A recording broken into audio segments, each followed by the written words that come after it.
It's not nice, but I am an adult. I can do this. And let me just think about what you've said.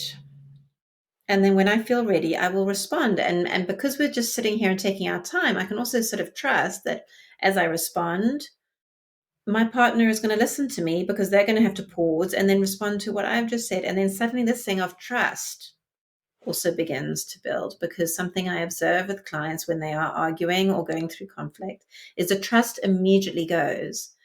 And we sort of begin arguing in the hope of regaining trust. And that probably isn't going to happen.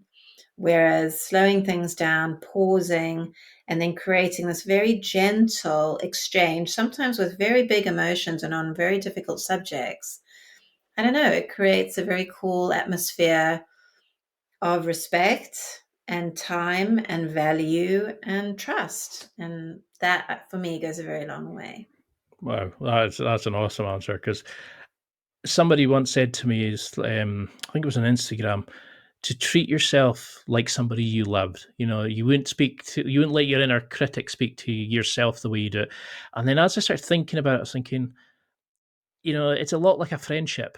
You wouldn't talk to a friend the way you talk to yourself, but a lot of times people talk to their partner. Is it Yeah. that, that we've tied up so much emotion into it, that you have sex with this person, that you Mm, give your life to this person, that you shine a light in all your dark corners and stuff, so that it's like that power of treating them with respect, that you mentioned in one of your articles, that we actually get a chance to treat them like a friend first, mm, then treat them as a partner. Treat them yeah. as somebody that you respect. Is that the kind of idea, to remove, like you're saying, you can be emotional, but you have to be Mm, respectful. Do you have to give them the respect? And once we kind of realize that we don't have the right to say exactly what we think, but we have to say it respectfully, is that the kind of idea behind it? To treat them like a friend mm, as much as a lover, as a partner, etc. definitely. Definitely. And I think definitely because I believe the friendship is the most important thing. And so many people say, "Oh, I married my best friend," or "My partner's my best friend." And I think that that's true. And maybe I think a really good word, similar to that is the word friendly.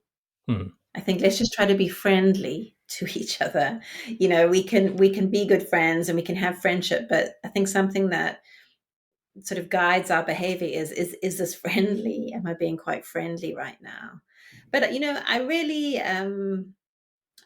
want to acknowledge as well that our intimate relationships are our most all consuming. Even with our great friendships, we don't see them as much as we see our partners, and we don't Hmm. generally live with them. And we're not generally tackling life in the same way with our friends as we do with our partners. So there's a lot of pressure on these kind of home relationships or intimate relationships. And it is hard. And I think that's where the challenge comes in. It's the day in, day outness of our really close relationships that wear on us. And so friendship and respect and politeness and all of that, it is difficult to sustain, and it is annoying and frustrating living with people, and people are going to be really irritating. I think let's be realistic about Yeah. it. But that's why it's useful to just at least have this understanding of we can very quickly slip into ways of relating that aren't sexy